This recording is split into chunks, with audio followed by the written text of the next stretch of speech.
Good morning.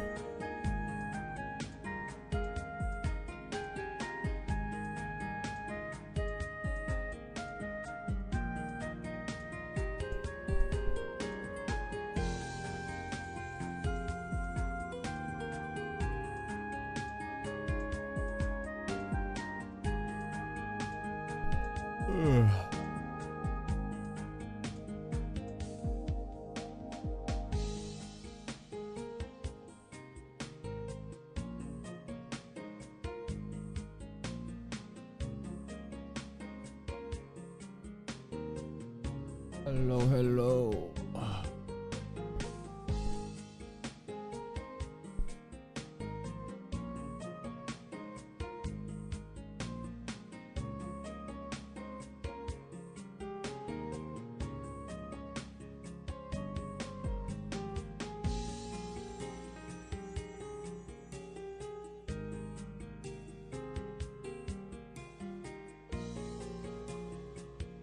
Oh, you again. I'm just gonna block you again because you're fucking begging for the same fucking shitty trailer to be reacted to. Thank you for self-reporting yourself. There's a lot of fucking annoying people immediately, huh? Shut the fuck up. Who the fuck are you? Who the fuck are you? Fuck you. Better yourself. Fuck you too.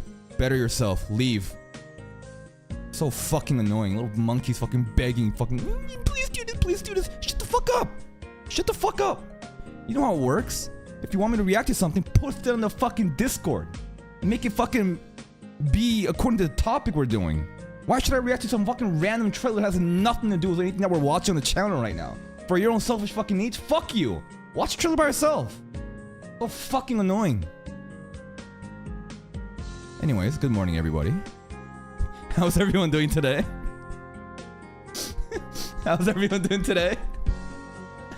Was the Classroom the Elite episode pretty good today or what?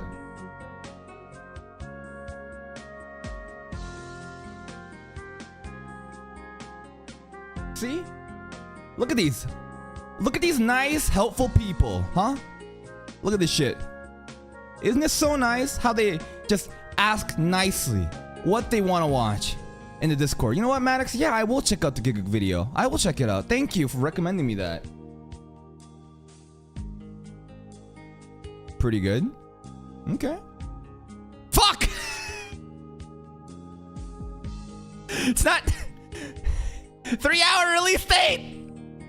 What the fuck is this bullshit? I guess it does hype it up, and I guess for like the initial like because what determines like the trajectory of a video doing well on YouTube is like the initial splash. So if the initial splash is big, the further the waves will ripple out. So yeah, this is gonna be tomorrow morning, but maybe I should start doing shit like this. Premieres in 3 hours. How do I do this? How do I do this? How do I make a premiere in 3 hours? Premiere. What's instant premiere? When you set your videos in instant premiere, you and your viewers can watch it together at the same time. But that's public. How did he do this? Premieres in 3 hours. Upcoming premiere. Watching. It's almost like it's like a live stream, huh? They got an entire chat and everything here. How did they do this? Maybe it doesn't matter. Set YouTube video.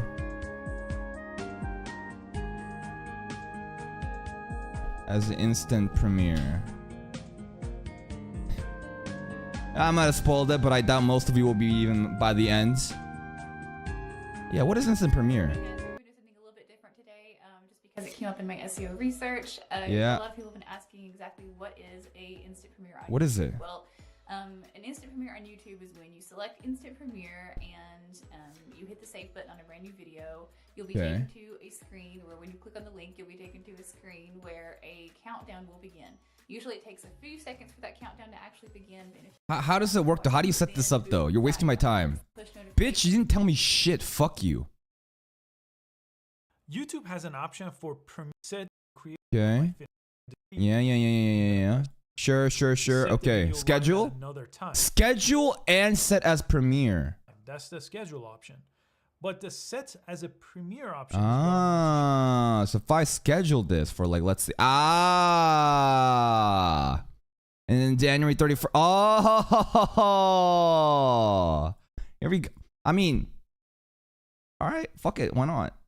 Let's just set this for like 9:10. Yeah, sure. Why not? I'll just set it as premiere. And I'll save this. Now, what does this do? Does that mean my videos are now, like, it's gonna be premiere like Giggle's video? Like, if I go to Giggle's channel right now, what does it look like? If you go to his homepage, you see a video like, it's basically like a scheduled stream. It's literally like a scheduled stream.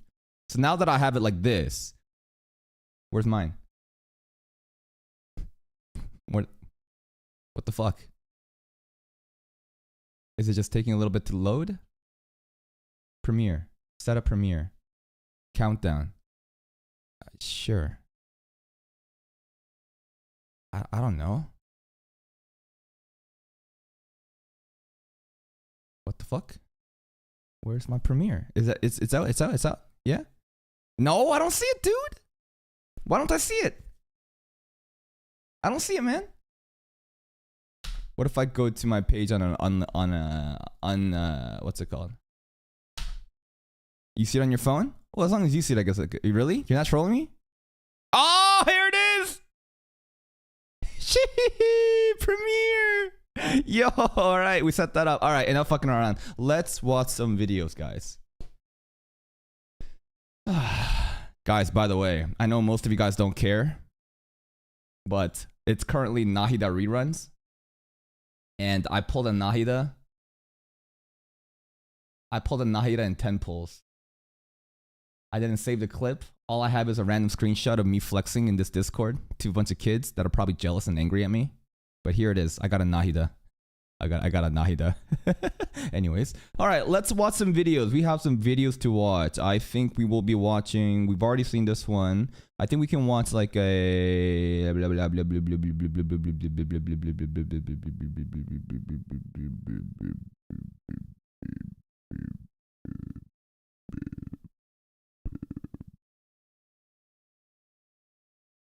don't know what I want to watch actually.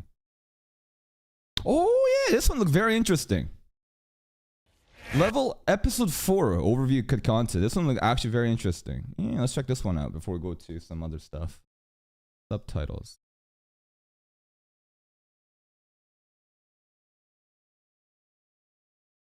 Episode 4 comes around and the Yeah, new Classroom of the Elite episode is out. I should just stop stream right now and go watch it, huh? Thank you. All right, that's the stream, guys. You can thank Mr. Superio for telling me that episode's out. All right, bye, guys.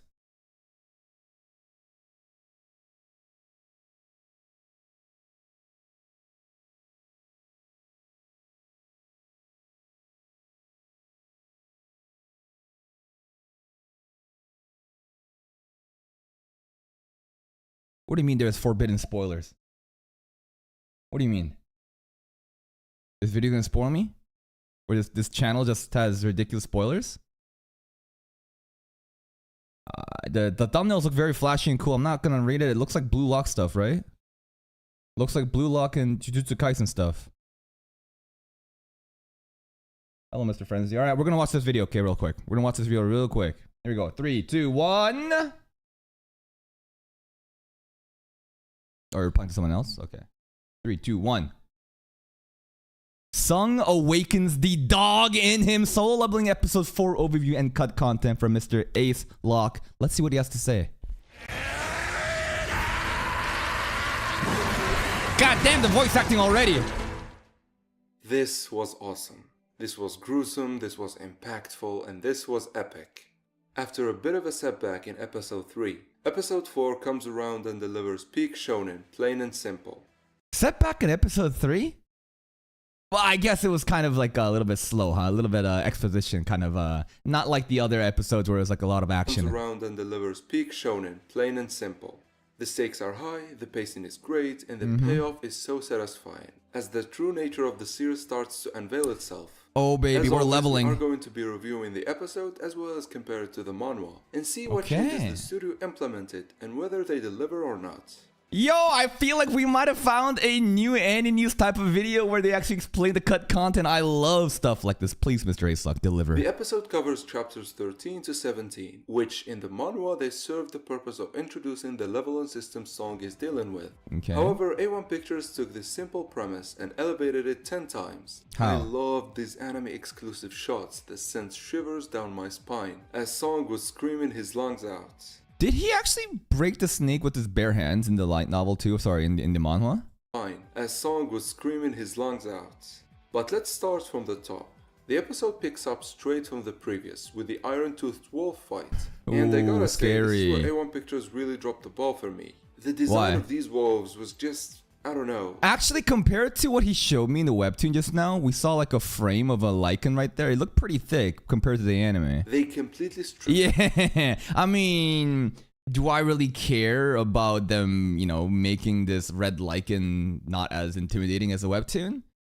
At the end of the day, it doesn't really matter. Sure, I would have liked it to be bigger and more menacing like that, but in like an episode or two, no one's gonna remember this dog, so who cares, right? Them from the intimidating aura they had in the manhwa. Just take a look at the design. It does look a lot more menacing, the wolf though. Looks big and beefy. It looks does. very menacing, especially with the shadowy shading, but also the details in its facial expressions. Instead, we got whatever this is. It honestly looks like a rabbit dog It doesn't look too bad, but I definitely see what he's saying if you compare it to the webtoon. with elongated legs. They look like any generic first monster in anime waiting to be slain. While But it is though, isn't it? It is a generic first monster anime, just waiting to be slain, just like the in goblins. the manhwa, defeating just one felt like a huge achievement, especially Okay, I see the point. Like in the webtoon, it was a lot more impactful because it was a lot more threatening, right? So maybe this one was a little bit cheaper. Maybe the cliffhanger in episode 3 wouldn't have been so jarring if this red steel lichen was actually threatening. Because at episode 3 ending, I was like, really? This red dog? Really? Is he that scary? All right. for the weak Song. And even during the fights, they completely lost their dangerous feeling they had, which is something I really did not appreciate. What I appreciated, however, is the animation, which was amazing, despite the Look at him just beat the shit out of this animation, dog. which Boom, was boom, amazing, boom. despite the lackluster choreography. Compared to the manhwa, the fights didn't really held off, only the animation was good. But since these wolves were the only bad thing about the episode, I am It's not too honestly big a deal. fine, since these were just fights meant to explain how the leveling system works. Exactly. And also show us how much Song leveled up his physique through the daily quests, which I gotta say the anime did an amazing job in explaining. The fucking muscle physique that he built, but every time he levels up, dude, he gets like a base stat +1 on every stat too, As well right? as staying true to the original source. He never equipped that title, by the way, the Wolf Assassin. I understand it only works on like Therianthropes, like the Beastmen or something, but he never wore it. And he Wonder if he wore it before going into Kasuka fight, it would have made a difference. It's a snake though. Does a snake even count as that? I doubt it does. Here the beauty of solo leveling unveils itself, and this is what all the hype is about. The Well, in progression. addition to the insane fights, of course, this leveling system is probably one of the best power systems I have ever experienced. Which is funny, because like I see like a lot of criticism being made about how everyone's just glazing this show, and everyone's like, oh my god, it's all like so cool, it's doing something no anime's ever done before. And it's like, what? A leveling system? You have some stats? Yeah? You fight monsters, you get EXP, you level up in a game UI panel, click stats, you know, like Maple Story, skill up. I mean, I feel like this is not a unique concept, you know? This has been done in many, many different shows. It's just the way that he gets the levels, the way that he was even introduced to the system, it felt like such a trial. So it feels a lot more worth it, but I'm not gonna act like this leveling system is like the most unique, crazy shit that I've never seen, because it's like, what? It's a fucking level up menu that every isekai character pretty much has. The idea of laying down every stat and You know what though? I can't even say this. I can't even say that like the job class is unique, right? Because hasn't this been done in also Shield Hero? I swear to God, Shield Hero also does the same shit, except it's not the same leveling system, but the interface and everything, it's kind of similar, you the idea know? of laying down every stat and every ability I do like the fact that we have 5 distinct stats and they all seem to have their own specific things, right? Even perception was shown in the end of the episode by detecting like the monster aura or whatever it The was. protagonist has to the viewers makes for a very fun, but more importantly, consistent storytelling. This honestly feels like watching a game character in a shonen setting, which Yeah. I understand has been done before. But, and this is a big Oh, but wait. done before. But what? But, and this is a big one, here Okay. it's done right. Every power or every ability Song gets, it feels earned. Training More results push-ups. in a direct visible stat increase. So I guess the whole justification of why the system is good is again the way that he acquires the power.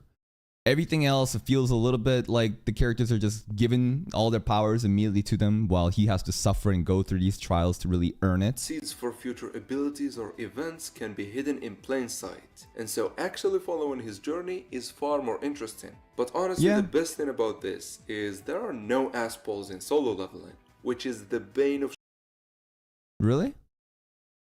There's no ass pulls at all? No single plot hole at all? Are we glazing a little bit too much, or is this actually true? We'll have to see in the future episodes to see if he's true. shonen anime. As I said, everything feels earned as Song levels up. But on that note, we get back to the episode, where we see Song fighting different types of magical beasts, which all have the theme of animals. But actually, a good chunk of this fight was cut off, and for a good reason, as it was only to show how much Song the leveled levels, up, which in the anime was summarized in few monologues as he was fighting. And this is what I love about how fast-paced this episode was. Bro and is how it surfing on the managed that snake. without leaving any important details. A detail like the fact that the beast's name color indicates Alright, orange is like, you're pretty much on the same level, you can probably defeat it. White is like pretty weak, and then red is like, don't fuck around. the fact that the beast's name color indicates the threat level of said beast. And this is a cool wink wink nudge nudge to the fact that hunters usually can't tell the level of the magical beast they fight. Oh, well, yeah. Because they're not a player, they're not part of the system. So so I, like, just understanding, like, if you're in a game and you go to a new map and you're not aware of your strength and you're pretty new, seeing monsters, it's a little bit scary because it's like, can you fight them? Like, if there's actual consequences with dying, I wouldn't be fucking around. So not being able to tell if these monsters are in your range to defeat, that is definitely a setback. Which was explored in the first episode. What was explored in this one, however, was Song's ability to feel the threat level of the beasts without even encountering them. But not just Perception? that, he can also feel if the beast is the boss of the dungeon. Yeah, perception. Here we find Song is in a dilemma. He can clearly tell that the boss is way too powerful, but at the same time he has gotten way too strong, and the other beasts can no longer level him up upon defeat. In fact, all he is doing is damaging the sword he had. But here, we gotta take it back a notch and talk about something very crucial which actually the anime completely skipped. Oh? I'm talking about how badass Song looked during these fights in the manhwa. While Damn, he already does look like Mr. K-pop idol here, huh? Especially this middle frame. Left middle frame. This definitely is the episode or the chapter where, or the arc, where he's definitely changing. Because so far I've been being very schizo, saying, oh my god, when is he changing? You know, is he fucking getting bigger yet? Is he getting handsomer yet? What's going on? I feel like there's a distinct moment where his voice fucking changed. His muscles are showing better. The way that he's like even thinking about other things are changing. Even the way that he was like not criticizing but coolly or calmly observing like the E ranks at the end, you know, before he saved them. Everything about that, I felt like last episode 4 was like the turning point for when he changes into this Sung drip route that hasn't happened yet. While in the anime he still looked his old self, albeit stronger. And I gotta admit, while watching the episode, I was really mad and irritated at the fact that they did not give us those cold, badass looks. However, to my surprise, and We got I'm one glad look for this, they were holding off on those. Yeah, we got this one look, right? So when he does go badass mode against the boss, it feels much more. But, like, does go badass mode against what is this? I get it, it's just a depiction of his power, his aura, but does it actually mean something? Does this activate when he starts getting stronger? What is it doing? I don't know. Does it matter? I don't know. It feels much more earned for him and more satisfying for us. Which I think was a genius move by A1 Pictures and took the amazing battle we saw in the manhwa to a new height. But before we carry on, however, I am happy to announce that this video is sponsored by Anime Express. Y'all know what to do. Please use the discount code ACELOCK for your first purchase off of Anime Express. And now back to Song, who gathers his courage and decides to head down towards the strong aura of the boss. And immediately after stepping into its lair, he gets attacked with a very fast melee strike. Yo, the camera work here was pretty cool. I don't know, something about this, the pivot of the angle. I don't know, something about that felt very unnatural in a good way. Like, boom. Song managed to block it with a magical sword. Yeah, that right there, right there. It was way too much powerful for that, and it broke. There, the boss reveals itself. A huge magical serpent with daggers for fangs and an armor like... Wait, it had daggers for fangs? With daggers Oh, pretty much is. Goddamn, holy shit, the top teeth at least. for fangs and an armor like scales throughout its enormous body. That we fucking crush with their bare hands. We pretty much wasted this entire fight fucking around with Mr. Kim's broken sword. Because, like, I'm sure you guys know if you play games, like, if you get your durability of a weapon broken or something, or if it's, like, really low, you don't even do damage anymore. So for, like, the first, like, half of the fight, or at least until he started using his bare hands, he was just wasting time. He was just, like, getting beat up and getting fucked up for no reason. He's like, why isn't it working? And he's like, oh, I'm fucking strong. Let me just use my hands to just fucking grip this thing and just shatter it. And I gotta say, in total contrast to the wolves, they gave us a very good looking boss. Yes. And trust me, Song felt that Not CGI either. This could have been CGI. Every moment of this could have been CGI, but it wasn't, thank God. too, as he immediately deducted that his sword cannot pierce through those scales. But also, it's frustrating for him, after all the leveling up he did, and him thinking he gotten strong, its name is still orange. Even though this means that it is within Song's Same reach, range. without any means of breaking the scales, he can't even deal damage to it. On the other hand, the Just use your bare hands, dummy. way the snake throws its insanely huge body, and the speed at which it does, made it very clear. If any hit connects directly, it's pretty much GG's for Song. And the poor guy If any hit connects, I feel like he's gotten many different hits here. Am I crazy? Did he block? I mean, did he really block this? Like, look at this. He's just getting fucked here. and the speed Boom! at which it does, made Boom! it very clear. I feel like that just means his durability has gone up too. I'm not sure what durability stat kind of aligns with. Vitality. It's got to be vitality, right? It's just HP. Any hit connects directly, it's pretty much GG's for Song. And the poor guy got his ass handed to him as he was Ooh. barely avoiding Ooh. deadly strikes. Which, I gotta say, in the anime it looked far better due to the animation. But also, up until now we are yet to see any badass look from Song, and so his suffering was far more believable.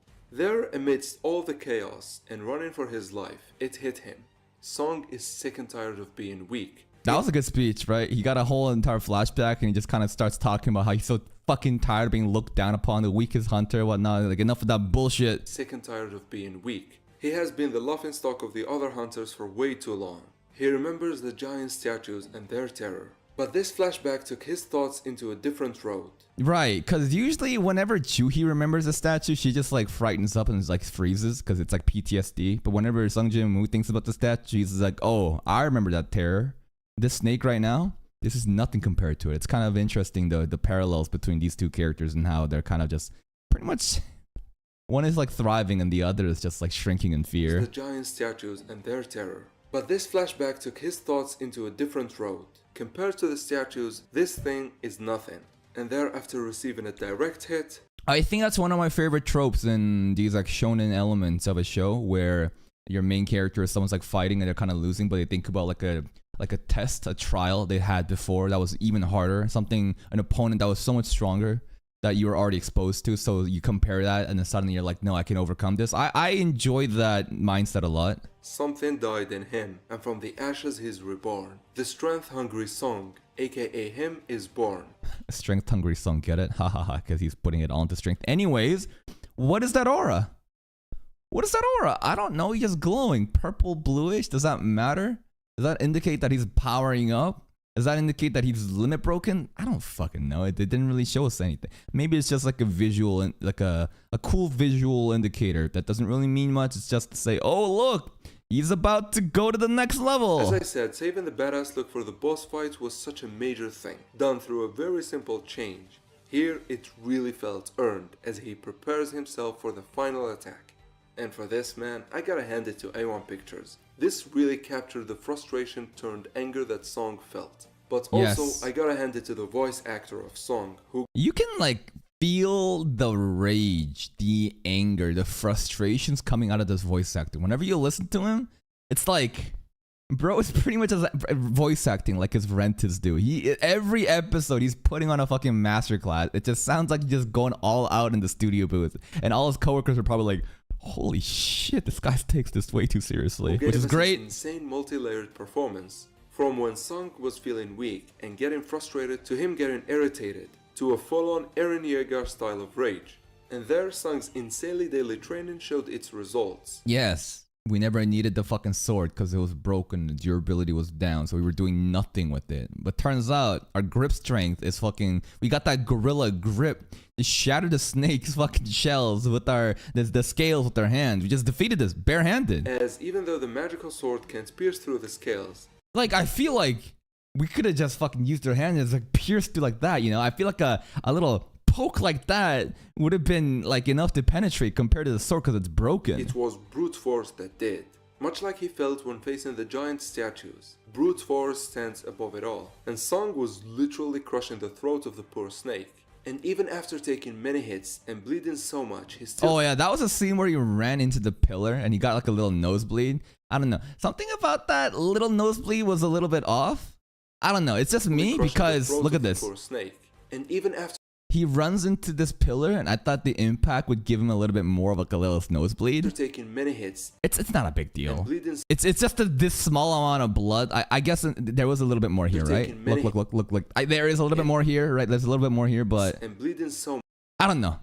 It's like a very small detail, but I thought that I was like, that's a really tiny nosebleed. I guess he's just that much stronger and durable. much, he still did not waver. Years of pent-up aggression within his soul are lashing out as Song delivers the final push and crushes the neck of the magical beast. This whole sequence of the actual death is an anime exclusive, as in Oh? the manhwa the actual death happened off-screen, while A1 Pictures treated us with an amazing scene. They went beyond the Call of Duty to deliver. Webtoon elitists are fucking crying, saying, no, I can't say that the Webtoon did it better. After the fight, Song is there smiling. He is no longer weak. His strength is earned. He levels up 3 levels and up to 18. But more importantly, King of the Swamp. he obtained a new magical weapon Yes. Yo, look at this shit. Look at this shit. Look at this knife. I think it has some like corrosive, like poison abilities too, right? made from the snake's fang. It has much more durability. C rank weapon acquisition difficulty. So I thought that the acquisition difficulty was like an indicator of like you need to be this rank or at least near this range to like equip the weapon, but it's more like how hard was it to equip it.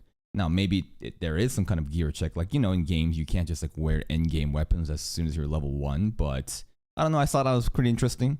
Interesting that it's only still C rank though, right? Because like what's like a B rank weapon? What's an A rank weapon? What's an S rank weapon? What's a national level weapon? And double the magical power of the sword Song got from Kim in the 2nd episode. And also, in a very game-like, it can inflict 2 debuffs, which are paralysis and bleed. Dude, that minus 1% HP per 1 second is insane. And you can feel how this is such a milestone for Song, as before he was struggling with getting good weapons, and this dagger completely removed that Yes. issue. And now for the Don't forget about the gold that we earned by farming those goblins and the lichens too, right? Like I wonder how that gold translates into the currency in this show. final sequence of the giant stone statue. This was an extra just cherry on the top. To be honest, the snake fight, yeah, it was pretty much the main meat of the show, but to me, a power fantasy is only as true as the other people witnessing it. And because no one witnessed the fight against the snake, it's not that big of a deal. Now, if Sung Jin-woo was battling that snake and the entire fucking, I don't know, the people of Korea was fucking watching it, they're like, oh my god, you know, maybe that would have been different, but I enjoy it whenever other people are around and they are there to kind of witness the power fantasy at this place. So this end scene, I think, was my favorite part of the episode. That the E and D rank hunters This shit was hilarious though. Where's the DPS? Where are my fucking damage dealers, dude? They're on the ground, just fucking dead, useless were DPS. fighting. There were some changes here, like in the manhwa, Song actually took down the statue with that one hit, while Oh. in the anime he only broke its defense, allowing the hunters to kill it. My headcanon still is that. Well, I mean, if the webtoon fucking did it in the other way, in the webtoon he pretty much just destroyed it in one blow. But in the anime, it made it look like this party was pretty much almost there. It's just not there yet. So Jinwoo just throws the sword, and it's like it just pushes it over the edge to secure the kill. But I'd like to think they weren't doing shit. Their damage dealers are down. The tank is barely holding on for his life. The monster has like, I don't know, 90% HP left. Sung Jinwoo shows up, throws that fucking sword, just destroys his HP. Maybe it goes down to like 5%, and then they take it over. That's my headcanon. Anime only broke its defense, allowing the hunters to kill it. Which is weird, why did they do that? I don't know. But after this awesome I love how they keep focusing on his forearms. Look at those muscles. episode, I'll give them the benefit of the doubt. But hey, they gave us a very cool scene of Yes. Song throwing the sword. That This scene was resembles so cool. Miyoda's throw in the second episode of Nanatsu no Taizai. Spoilers, one of A1 Pictures' spoilers, most spoilers! successful anime ever. And honestly, it was such a cool Guys, are we ever gonna watch that? Are we ever gonna watch 7 Deadly Sins? Why aren't you commenting 7 Deadly Sins in the videos when I ask for new reactions to watch? Easter egg. But hey, if you want to talk about cool, check my boy Song here. How his hand looks beefy. Ayo. Yeah, what's up, A-Slog? You like them forearms? How his hand Bro's definitely right-handed.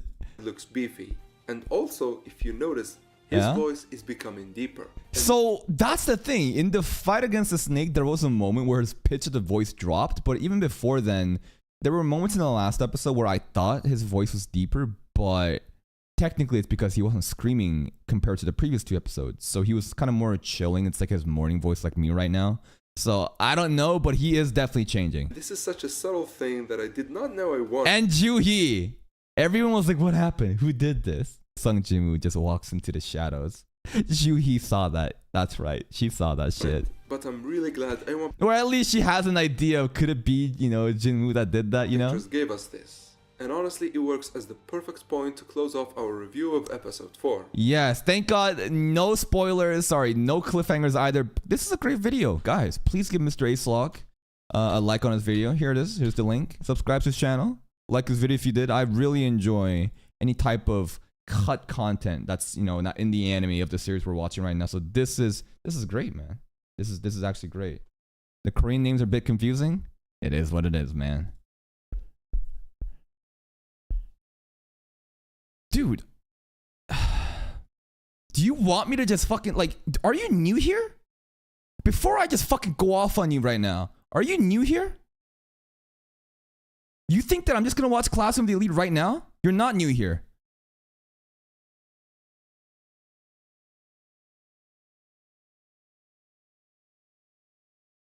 Hello, Sir Gregor. You here for 7 months then? You are worse than Hondo. Alright. Alright. Let's see. Not this guy. But if I look over here. Is the premiere still there? Oh, there are people waiting. It's kind of funny. So what is the difference between a premiere and what happens if this releases? It's the same thing as a scheduled upload, right?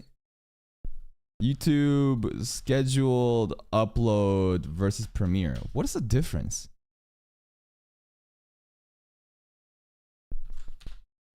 I don't get it.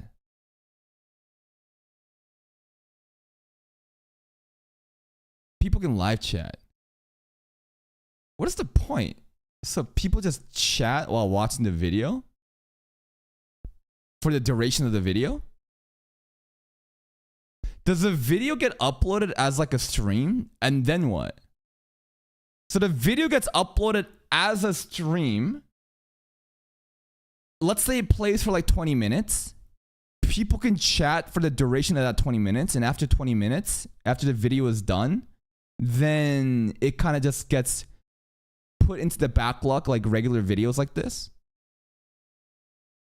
All right, well, we can definitely test it out. It's interesting. Huh. So we could watch it. The whole point is that it's we're watching it and we can kind of type and chat together. Huh. Interesting. When you put it as a premiere, can they skip the video? They can't skip the video. They have to watch the entire thing, right?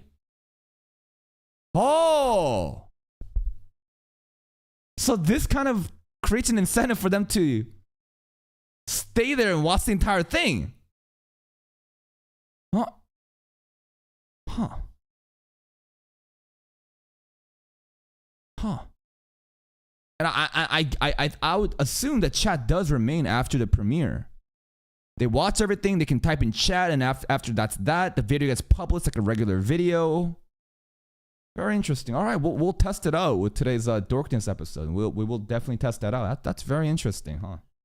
All right, just 1 second. I think we should watch some Classroom of the Elite videos. A slot solo level. I will only forgive you if you can explain why I'm not watching Classroom of the Elite right now and this morning. If you understand this fundamental concept, then I'm not really upset. You've been here for 7 months. You don't know why I'm not reacting to it right now. I'm sorry, you're a lost cause. You're beyond saving. 1 second.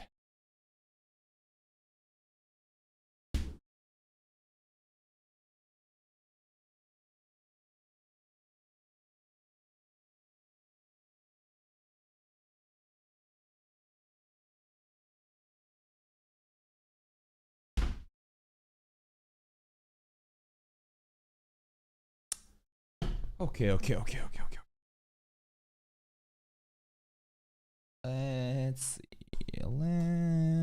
see. All right, let's get it out. Watch later.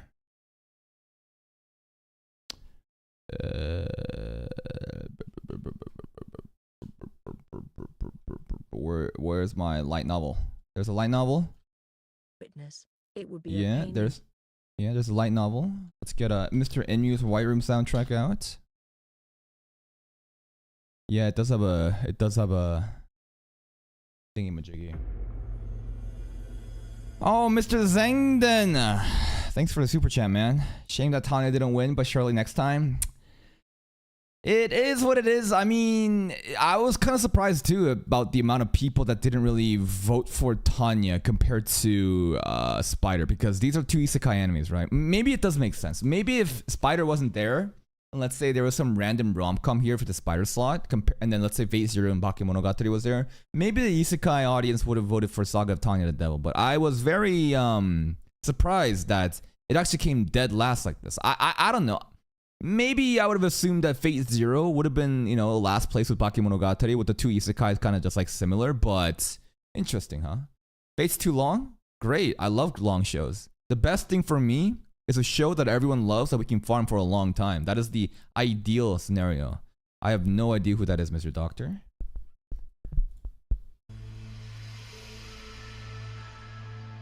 Let's do some light novel reading.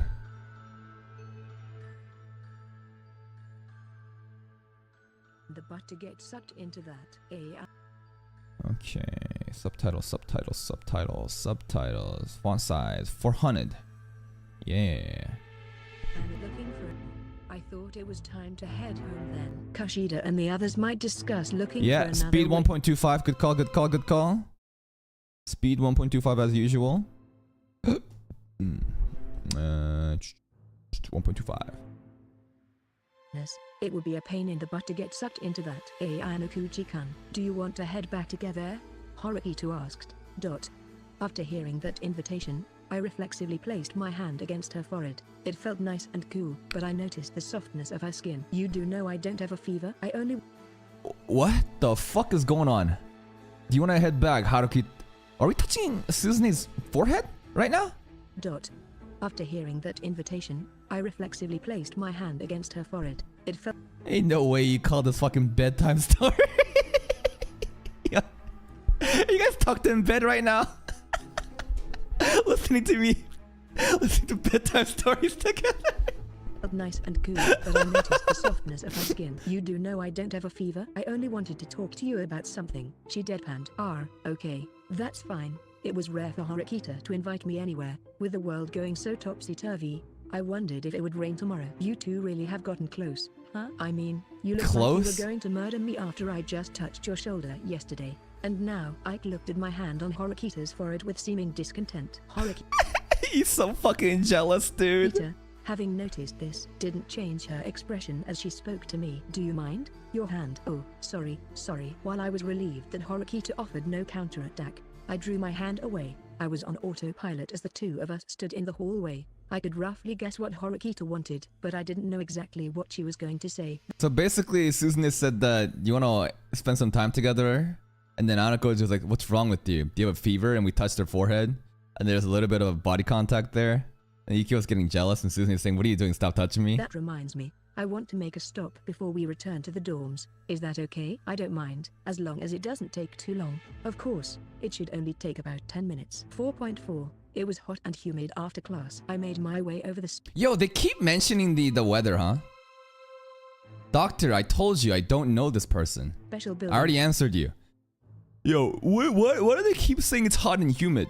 Last chapter they mentioned like the weather of like there's no different uniforms because they just have like air conditioning. The weather is actually important. So is this weather relative to everyone else, or is this just from the perspective of Anakoji? Is everyone else feeling that it's hot and humid too, or is it actually just Anakoji? Am I asking spoiler questions? It's spoil everybody? Okay. I thought this is something like White Room specific and like I don't know. He was like trained in like a specific temperature. Now it's like okay. It would have been cool though. If it was just Anakoji, huh? It's like a little detail that no one would ever even think about. And it's like, what the fuck is he talking about? Weather? All right, it's hot and humid. It's like, psych! The White Room was actually training them in intense. I don't know. Fucking. I don't fucking know, man. Where the incident had taken place, it wasn't like a murder case where the area needed to be taped off to prevent people from contaminating the crime scene. It didn't really look any different than usual. I didn't see any indication that this building's facilities were used frequently, like the special classrooms, the home economics room, the avenue room, etc. This would have been an ideal place to call Sadu out. It's so hot. This heat was abnormal. This was probably how summer at school should feel, but I had at least imagined that inside the building would be somewhat comfortable. The cool air balancing out the heat. I guess I'd gotten too used to air-conditioned buildings. I felt even hotter because of that gap in expectation. The air conditioning was probably on during class time. Why is there such an importance on the air conditioning here? Man, I don't get it. Time in the special building, but it certainly wasn't right now. Sorry for bringing you here. Horikita, who was standing next to me, simply looked around the hallway. She didn't appear to be sweating at all. You've really changed, haven't you? It's Susan is not sweating. In this case, the witness has already been found, and we've confirmed that there's nothing left to be done. What are you even trying to do? She asked. Sadu was the first friend that I made here. I want to help him. Do you think? Is Sadu actually the first friend we made here? I guess in the very early chapters we did kind of just like buy like cup noodles and we kind of hung out for a bit in like the 7-Eleven. But I guess Susan doesn't count at all. Well, can you even call that a friendship? I don't even know. That there's a way to prove his innocence? I'm not so sure. I can't really say yet. I decided to take some initiative by myself, since I'm not very good at interacting with Hirata, Kushida, or large groups of people. Being social's definitely not my forte. I thought everyone would make me run around the school or the classroom today, so I decided to bolt instead. I like to avoid trouble, remember? That's certainly true. But then, you're as contradictory as ever, since you're helping out a friend. Yeah. Human beings You're helping out and getting yourself in trouble. are, for better or worse, creatures of convenience. I'd touched on this subject before with Horikita, but she did seem relatively open to my ideas. She usually acted alone, so as long as something didn't harm her, she tended not to mind. She wasn't the type to empathize with someone else's pain, though. Well, your way of thinking isn't relevant to me, Ayanokuchi-kun, so you're free to think whatever you like. Also, I appreciate that you say those two are hard to deal with. Well, that's just because you hate them, isn't it? Having Pseudo a common and enemy Ike? tends to lead to cooperation. No, just because I'm bad at dealing with them doesn't mean I hate them. Please don't think I'm like you. I really did want to get closer to Kushida and Hirata, but Horikita's interpretation of my stance was rather broad, and she seemed to think that we had similar thoughts on the matter. Muttering, I walked to the end of the hallway and scanned Anako just to say like, you and I are not the the same. corners, making sure not to miss any nooks or crannies. Horikita seemed to notice something, and began looking around. She started to ponder. Looks like there aren't any here. Too bad. Huh? What? I asked. Cameras, like the ones in the classrooms. If there were cameras here, we'd have solid evidence. I Just fucking make it up. Just say that just put some prop cameras up there and then just fake it. Say, oh, look, we got you on tape. can't find any. Yes, the security cameras. You're certainly right about it. If they were here, this matter would be settled. There were electrical outlets by the ceiling, but no signs they were being used. There was nothing in the hallway to obstruct a camera's view, so if one were installed, the whole incident would have been recorded from start to finish. Well, did the school have hallway cameras in the first place? It probably wasn't just the special building. The hallways in the main school buildings probably didn't have cameras, either. If I had to think of places where they wouldn't be installed, I'd probably say the bathrooms and the locker rooms, right? Imagine the fucking bathroom and the locker rooms are installed. I mean, Argo Squad did install the cameras in the pool episode, you know?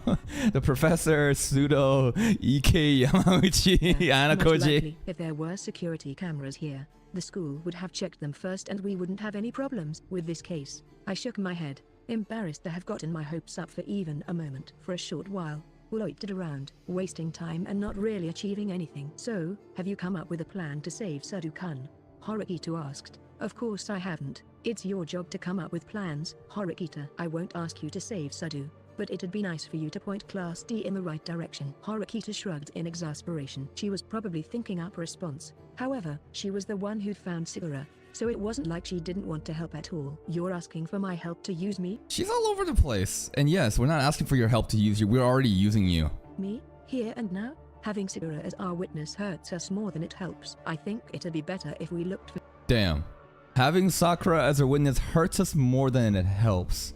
Kinda true. She sucks. something else. Horikita likely understood. However, she was acting aloof, cut off from the world, like she was too cool to care about anything. Sadu has many qualities I can't stomach. However, I want to lessen the blame they're placing upon him. The best possible outcome is we'll still have some points, even if Class D's image worsens. She sounded honest. Normally, she wasn't quite so candid. That wasn't an especially bad thing. However, Character most people development? aren't suited for loneliness. Therefore, they sometimes behave hypocritically, like saving someone out of faint Is this the hypocritical behavior from Suzune right now? altruism in order to make other people adore them. Feigned altruism in order to make other people adore them. Does Suzune want adoration? Fake altruism. I could see that from Kushida's perspective. For sure, if she wants that attention and she just wants to help other people out for the sake of them just being like, I don't know, wow, Kushida, you're so great. That didn't seem to be Horikita's style, though. Also, unlike Kushida and the others, she'd completely given up on proving Sadu's innocence. Like Yeah, I she doesn't said, care. Unless a perfect witness appears, proving Sadu-kun's innocence will be impossible. If those Class C students admitted that they lied, I suppose things might turn out fine. Do you think that's likely? No way. They No would way. never admit it. If they admit it, Albert is gonna bash their heads in and say, bad boy. The lie would stand, especially because the other class also lacked any evidence. That was what I thought. Anyway, our only proof was Sadu's word. We were completely in the dark. There's no one here after class. Well, that's obvious. They only use the special building for club activities. One party, either Sadu or the Class C students, had summoned the other to the special building. So special building is only used for club activities. Did we ever visit the special building afterwards? Is this building like important for the future or no? After that, as if by destiny, the two enemies started brawling. In the end, Sadu had injured the others, and they complained about it. That was the whole case. I definitely wouldn't come to a hot place like this unless someone had brought me. The humidity hot was again. suffocating. I felt like if I Why's it so fucking hot in this building? This building has no fucking AC. stayed even a few more minutes, my head would to explode. Aren't you hot, Horikita? Does the fucking temperature also kind of deal with like pseudo's like temperature? Like, you know, if like people, you know who you know what season that people road rage the most when driving? It's summer, because when it's hot, it's just a lot easier to get upset and angry and, you know, make irrational decisions. While the severe heat destroyed me, Horikita looked around with a cool expression. I'm fairly resilient when it comes to temperature. Ayanokuji-kun. Okay. You don't seem okay. The heat was making me dizzy. Suzune has some training to, I don't know, she's good with the temperature, she's not sweating at all. I moved towards the window, hoping for some cool air. I opened the window and then immediately slammed it shut. That was dangerous. Yeah, you know what the worst kind of heat is? I'm gonna assume that you might be from Vietnam. Yo, some places there, it's just like so humid and hot. It's like a sauna. The worst type of hot is humid and hot. Because if it's dry and hot, at least like you're not like suffocating. But when it's humid and hot, it feels like there's like an invisible blanket of this like pressure on you. Like you're in some kind of like gravity training system in like Dragon Ball Z. It is, and you can't escape it either. I fucking hate that, dude. It's so bad. If you don't have air conditioning, you just die. Opening the window had only let more hot air into the room, leaving. Yo, we're just talking more and more about the fucking just more and more about the heat. Why does the heat matter? Also, another fun fact: when it's like super hot, like extremely hot, you don't open your windows because opening windows lets the heat from outside in, right? A lot of people don't seem to like intuitively you would think that if it's super hot you want to open your windows to let the airflow in and be cooler, but if it's already hotter outside, the heat is going to transfer inwards. It gets even hotter inside, so you gotta like, in some weather you have to close the fucking window and just like black out everything, curtains, everything, dude. Have I experienced 40-degree heat? Yes. In Canada, Vancouver, where I live, yo, last 2 summers we had what's called a heat dome. So in the Pacific Northwest, we all the buildings don't come with air conditioning because it's not expected that we're ever gonna have weather like that. But due to climate change, inevitably shit has been just getting fucked up here. We had like an entire week of like 40+ degrees Celsius the entire time. It was fucked. It was nearing 50 degrees. It got so bad, I had no air conditioning. So you know what I did? I put like a frozen bag of like fruits and peas on my head. Like straight up, this is what I did.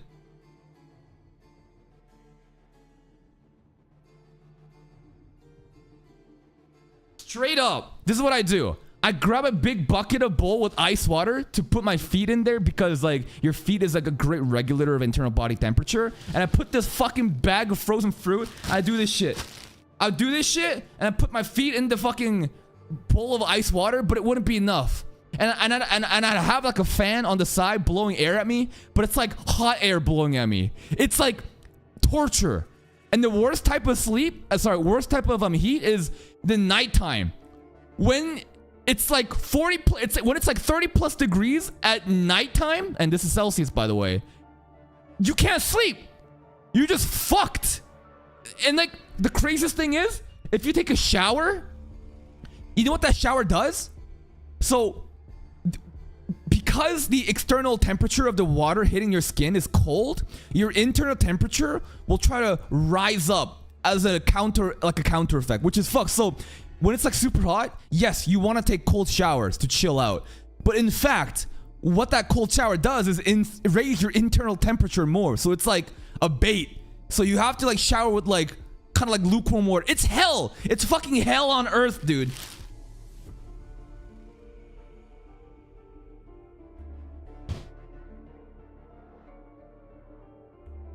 This is why summer is the worst fucking month ever, dude. I hate summer. I hate summer. I despise summer. I would prefer snow, rain, anything. Because at least then I can prepare for it. At least I can put some extra layers on my body and I can at least like, you know, guard against the cold and I can adjust my temperature. But when it's like 40+ degrees and it's humid, there's little to, you can't do anything after you're naked. It's either have air conditioning or die. Oh, sorry, yeah, worst season. I hate summer. Summer is fucking ass. Dookie, dude. It a jar would have resulted in tragedy. I was sure of it. When I thought about how it would keep getting hotter all the way through August, I became depressed. However, coming here the August today heat, had dude. given us results. You know what's even more fucked up? So basically, this is the meta in Canada. Every summer, it's really hot, July and like June, July. But then August is supposed to be one of the hottest months too. But then, in a really fucked up way, we all expect forest fires to happen because it always does. And when forest fires happen, the smoke covers the sun, making the weather a bit more cooler. So like, I'm low-key excited for the forest fires to happen to bail me out of summer early. You know what I mean? Isn't that fucked up? Things weren't impossible. What are you thinking about right now? Horikito asked. Oh, nothing really. Just that it's hot. I've reached my limit. It looked as though we'd done all we could, so we started back. Oops. Turning the hallway corner, I bumped into another student. Sorry, are you okay? Who is I it? asked. The impact of our collision wasn't very hard, at the very least. Neither of us fell over. Yeah. Who? I'm sorry. I was careless, she said. Oh no. She I'm sorry. said. Wait. Sigura, mid-apology. I realized just whom I'd run into. Judging from her troubled response, she didn't know who I was. Was that Sigura? That was Sigura, right? After staring for a moment, she seemed to recognize me as one of her classmates. Yeah. It's kind of pointless if you can only recognize somebody. Why is she here? Why would she be at the special building? Because maybe she's trying to... Maybe she wanted to like hide evidence in case she dropped something. Maybe she left something here. I'm not sure. After a bout of intense staring, though. Well, you see, my hobby is taking pictures. So, she showed me her phone screen. I hadn't really planned on asking for details. Besides, it wasn't particularly unnatural to use your phone. Siguro had probably thought we were returning to the dorms, and now she was undoubtedly wondering why we were here. You said it's your hobby? What kind of pictures? I asked. What kind of pictures you got there, huh? Things like the hallway and the view outside the window. Stuff Yeah? like that. I Yeah? guess just as Sure. Sigura No finished her OnlyFans brief content? explanation, she No? noticed Horikita and lowered her gaze. I have something I'd like to ask you, Sigura-san, Horikita said. Siguro appeared uncomfortable, but Horikita, never one to pass up on opportunity, stepped closer to her. Siguro backed away, seemingly frightened. I tried to gently restrain Horikita, gesturing for her to stop chasing Sigura. Gee, goodbye, Sigura.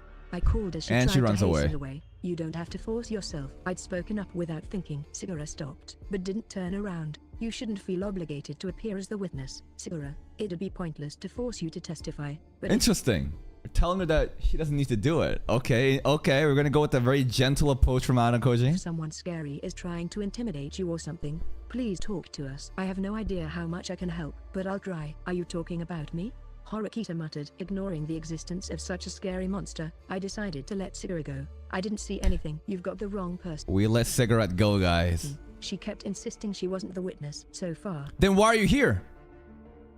Then why are you in the special building at the scene of the crime? What are you doing? We'd been operating based purely on Horikita's dogmatism and prejudices. It was quite possible that Sigura wasn't the witness, like she said. Nah, Then she that's is. Fine. However, if someone else tries to hand you about it, please tell me. Sigura went meekly down the stairs. That was probably our one big shot, you know? She probably came here And because you she was ruined still it! thinking about the incident. Since she's denied it, we can't force her to do anything. Besides, you do understand, Horikita? A Class D witness wouldn't help our case much. Yeah. I suppose. It'd be she would act biased. according to her logic. However, I didn't know what in the world she was thinking. That was why our investigation was at a standstill. Hey, you two, what are you doing? We turned in response to the Oh, who's unexpected this? voice. A beautiful girl with strawberry blonde hair Ichinose stood Honami! behind us. What's her name by the AI voice actor? I think it's gonna be like Iakinoise or something, right? I think they call her recognized Iakinoise. though I hadn't ever spoken to her before. She was a student from Class B, Iakino's Rumando. Iakinoise! She was a superb student. Sorry to Alright. interrupt you like that. Honami Iakinoise. Do you have a moment? Oh, if you happen to be in the middle of a so-so date, though, I'd like you to break it up right away. It's nothing like that. Wait, Horikita denied you're it not on a immediately. date? She was only quick to respond to suggestions like that. Haha, I see. This place is a little too hot to be a date spot. I had no connection with it. See, more temperature I couldn't again. be sure, but she probably didn't Iraqi nose? Jesus. even know my name. I was only one of many students to her. Perhaps she was an acquaintance of Horikita's, or a friend? Horic eaters. Dude, the AI subtitles are going crazy right now. But Ichinose has no awareness that Anakoji is going to be important in the future right now. Right now, it's probably too early, right? It's too early for her to be any, like, no suspicions for Anakoji, right? So it is true that she doesn't really care about him. But after this arc, I think, after their little collaboration of basically letting Sakura get sexually assaulted behind the scenes, you know? I feel like, and then Ichinose is like, oh, yeah, this girl's, this guy's, you know, this guy's pretty legit. Let's see what he's about. Technically, her teacher is already aware of us though, right? Her teacher's already got us on the radar. No, there was no way. If they Well, that radar might be a horny radar rather than a competency radar. I'm not sure about that teacher. suddenly said something like, "Oh wow, it's been too long. How are you?" And I'm good, and embraced each other, I'd probably start foaming at the mouth and then faint. Do you have some business with us? Horikita asked. Horikita was on guard after Iakinose's. No, a lot of people recommend me different light novel versions to listen to. I'm gonna stand by this one because I love the butchered pronunciation of the names. I think that's half the fun. Sudden appearance. She probably didn't think that it was a coincidence Iakinose was trying to talk to us. Business, huh? Well, It's more like, what are you doing here? Yeah, what are you Nothing. doing here? We're wandering around for no reason. I would have liked to answer honestly, but the pressure of Horikita's gaze made me fib. For no reason. Huh? You're from Class D, aren't you? Do you know us? I've met you twice before. We didn't talk directly, though. I remember seeing you in the library once, too. It seemed that she somehow remembered me. Perhaps I was kind of cool. I have a very good memory. Horikoshi. Perhaps I was pretty cool to her. You know, did she mean that if her memory weren't good, I wouldn't have much an impression? I'd been a little happy, but my levity died at the backhanded comment. I thought that surely there'd be something here related to the brawl. I wasn't here yesterday when Class B heard about the witness. Later, I heard that Class D was looking for evidence of Sadu's innocence. If we did happen to be here because of an investigation, what's your connection? A connection? Well, I'm not connected. When I heard about what happened, I had some doubts, so I thought I'd come here myself to take a Really? look. Would you mind filling me in? Was she really just simply interested? Coincidence? After a brief period of silence, Iakino's sheepishly spoke. Guess not. There's no way Ichinose is intensely trying to help out Anakoji right now this early because she knows his value, right? Is that the only... Like, is this just really a coincidence? Why would she care? Huh? Well, if the other classes were interested, no, we're not saying no, but I can't help but think there's an ulterior motive. Horikita snapped. I tried to handle this situation peacefully, but Horikita had promptly obliterated that plan. Iakino's, clearly sensing the hostility behind Horikita's words, tilted her neck and smiled. Ulterior motive? You think we are working in the shadows to undermine both C and Class D? Yeah, so we're working under the shadows. Iakino's wore a baffled expression. Do you need to be that on guard? I'm really just curious, that's all. I don't want to talk with someone who is just curious. Do what you want. Horikita tried to put some Jesus, distance between Suzume. them. She peered out the window. Please tell me something. Or Yo, the fucking difference in the gap between Ichinose and Suzume right now at this point of the story is so wide. Ichinose is so good.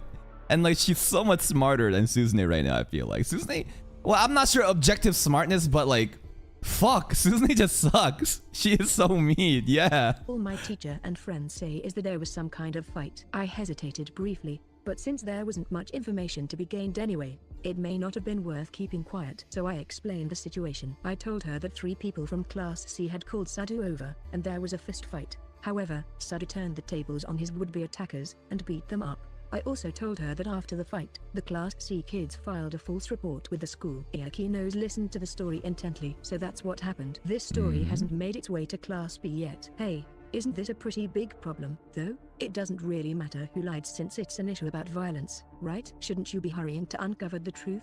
That's why we came here to look, but we haven't really found much. This wasn't anything like a murder case, so I doubted there'd be many clear hints left for us to find. However, contrary to our expectations, we did get some results. So you believe Sadu-kun because he's your classmate and your friend. Of course. We just that much have is to obvious, believe it. So Even if we don't believe, it's just like we have to solve this problem. I don't honestly, if I was in their position, if Sadu-kun, like if Sudo actually did fuck up and this is actually his fault, I would still try to figure out a way to like hide the truth because like objectively it helps us out and get more points. Last year's in an uproar because Sadu is being falsely charged, right? It'd be difficult to convince a third party like Iaki knows that we weren't doing this out of friendship or class loyalty. I wasn't going to try explaining it. What would you do if Sadu-kun was the liar? Suppose evidence came out. I don't care. I would figure out a way to bury the evidence and try to help the class ultimately because that's what matters. Like just promoting. We need to make sure no one's fucking up. I don't care if they fucked up. I'm gonna hide that shit. That proved his guilt. What then? I'd report on it honestly. After all, covering for a lie would only come back to haunt us later. Now, if it was like really bad, maybe it is better to cut off the losses. I would maybe still try to cover it up. I don't know. It really depends. Yeah, okay. I think so, too. Even so, it wasn't like our struggles were really going to have any impact on Iakino's. Are you finished? You heard what you wanted. Horikita spoke sharply and with a sigh, trying to drive Iakino's away. Yeah, how about I help you out? To look for the witness, or whatever. You're bound to get further with more people, right? Obviously more people would have been better. That was true. However, it wasn't as though we'd gone up and said to her, please help us. Yeah, she's We're in just trouble." reaching out. Why would a Why? student from Class B offer to help? Our classes D and B completely unrelated to each other. We don't know when these cases were. This is just pure altruism? She's just a good person? She just trying? Like, I find that hard to believe. I feel like there might be a different reason that I don't know. My headcanon is B class teacher is aware that Anakoji is super good, and I don't know, he fucking Ichinose is. I know she's a good person. It's just I'm trying to figure out like a reason, and it's like, oh, she already understands Anakoji's values, so she's like helping out for for that, but probably not. Will spring up, or whom they'll involve. Since the classes are in constant competition, there's always the chance that this will happen. This was merely the first case. If the party that lied wins, that'd set a bad precedent. Also, I personally can't turn away now that I know what happened. I couldn't tell whether Iakinos was being serious or joking. If Class B works with you, wouldn't that dramatically improve your credibility? Though I suppose the opposite could be true, too. Class D may suffer greater consequences if the truth's uncovered. In other words, if Sadu lied, then that'd prove Class C's assertion. In that case, Sadu would unquestionably be suspended, and Class D might suffer fatal damages. Fatal I damages! don't believe it's a bad suggestion. I glanced over to see what Horikita thought. However, she still had her back to me. You know what the easiest solution to this right now would be? I'm just trying to realize. You know how Nagamo would solve this problem? You know how anyone else would solve this problem? Just fucking buy Pseudo's innocence with points. Who cares? Yo, I got a couple million points. Take this. Clear Pseudo's like guilt. Fuck it. Just get rid of that shit. This is the value of points. This is when you actually have resources to spend. Obviously, we don't have money. We have no points, but damn, if you had points, life would be so much fucking easier. Me. She was still looking out the window, unmoving. I wondered what she thought about Iakinos' offer. Of course, we were worried about what effect this would have. If Class D tried to prove Sadu's innocence by themselves, our credibility would be low unless we managed to find evidence that absolutely, 100% confirmed Sadu's innocence.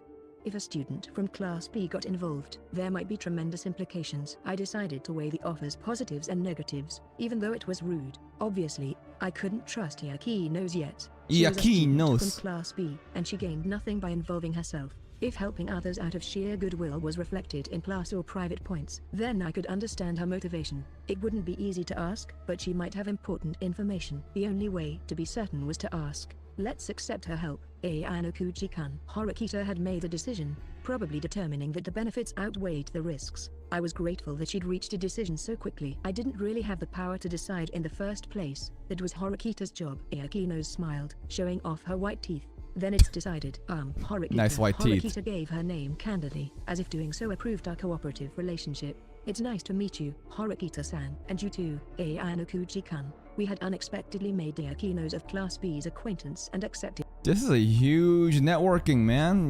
Getting into Ichinose good graces is good. This is great. Her as an ally. There was still the risk that this could lead to bad things. No matter what, things were going to change. We already found a witness. Unfortunately, it's a student from Class D. Yeah, and she sucks. An exasperated Sigura sound. sucks. Well, that means there isn't another witness. I mean, I guess someone from another class might have witnessed it, but it isn't likely. Chances were certainly slim, but there was still a chance. Anyway, about your friend. He's a first year, but he might become a regular on the basketball team, right? That's amazing. Even if he's holding you guys back right now, he might become a great asset later. What the fuck? Ichinose knows about Pseudo already becoming a starter on the basketball team? I mean, the school evaluates club and philanthropic activities, right? So if he enters a tournament and does well, Sadu-kun could earn points. Those will be tied to... We're still kind of waiting for that, right? Because I've been saying since Anime Only in season 1 that if there's different ways to earn points, Pseudo's gonna be a valuable asset by just basketball. But what did he do after that in season 2? He pretty much just self-destructed in the sports festival. And then what? Maybe in the future there's gonna be an actual basketball tournament. We're still waiting for that to pay off, man. We're still waiting. Your class points too. Wait, did you guys not know that? Did your teacher not tell you? We No. only heard that it would No, Chabashira doesn't give a fuck about us. influence our private points. This is the first time hearing about it affecting our class points. I'll have to complain to Chabashira Sensei. You know what she's gonna do? Chabashira's gonna be like, oh, I forgot to tell you about that. Yeah. That impacts your class points too. Mumbled Horikita, a little disgruntled. This was yet another oversight. Another instance where Chabashira Sensei had failed to Oops! No, she didn't fail. She succeeded in being what's it called? She just doesn't give a fuck. She just has no hopes for us. She just doesn't give a fuck. She's already given up before we even started. Something important. I wondered if Class B had heard about this from their teacher. As usual, our teacher didn't even pretend to give us equal treatment. I felt discriminated against. At least she doesn't even pretend. At least she's being brutally honest in how much she doesn't give a fuck about The us. homeroom teacher is kind of weird, said Yakinos. Yeah, doesn't she is seem weird. motivated to tell us anything. She's completely apathetic. Some Yup. teachers are like that. She I didn't gave think up. that it was particularly concerning, but Yakinos recoiled. Did you know that the school evaluates homeroom teachers when their class graduates? This is a And that's the thing. Like, Chabs, like, your entire salary, your entire, like, value is also tied to the success of Class D, your class. So it's like, are you fine with just rotting at the bottom? I guess you are. It's better to rot at the bottom than to get our hopes up, I guess. First I've heard of it. Are you sure? I wasn't interested so much as I had no choice but to be interested. That was a crucial distinction. Our homeroom teacher, Hoshinomiya Sensei, says it like it's her motto. She says she wants to do her best because the homeroom teacher for Class A gets a special bonus. Looks like it's Oh. pretty different for you guys. Class A teacher gets a special bonus? Yo, what's Mashima cooking? I'm envious of your relationship with your homeroom teacher and your class environment. Our teacher appeared to lack ambition or even an interest in money. It felt like even if we collapsed into failure, she'd just say it was great. I think it would probably be good for us to meet up and discuss things. I never thought I'd receive aid from the enemy. This seems like a problem we need to address before we can fight. We're not really on equal footing, are we? Other classes pitied us. If anything, this showed how little interest Chabashira Sensei Yeah. felt for her own students. There's no little interest. There's zero interest. I want to switch homeroom There might be negative interest, actually. teachers with Class B. Well, I think that'd be difficult to manage. I thought back to my first meeting with Hoshinomiya Sensei. She seemed Yeah. to come with her own inherent difficulties. Oh, she come all The right. teacher, it's so hot in here. Oh, it's very getting hot in here. Oh, yes. Oh, Shinomiya, she was very thirsty. Rose took out a cute handkerchief covered in panda illustrations and Oh. used it to gently Oh, wait. Classroom delete. Volunteer illustration. Is this an illustration? Wait. Ichino-sensei? Handkerchief? Ichino-sensei handkerchief? No Ichino-sensei handkerchief. I'm not sure if we've had this already. Have we had this happen yet? This seems like a casual date. Oh my god, Krishna. Jesus Christ, Krishna. I don't think this has happened yet, no. Maybe this happened though? Oh, where is it? Or is this too early? Maybe this is like later? This doesn't really look like an introduction to these characters meeting. This looks like, I don't know, a pose they would do as like a team at the end. Yeah, I don't think this has happened yet either. Yeah, this is way later. Yeah, so far I think we've only gotten like the closest we've gotten is to is Sigura. Sigura thighs, just sitting there, just fucking looking at the table, doing nothing, useless. wipe sweat from her forehead. Our thick uniforms really trap the heat. A school that constantly runs air conditioning in empty buildings and is unkind to the environment is the worst. Horikita said. Ha ha ha, that's Why are they keep going back to the fucking heat, the air conditioning, the lack of uniform changes? What is this? probably true. You're pretty interesting.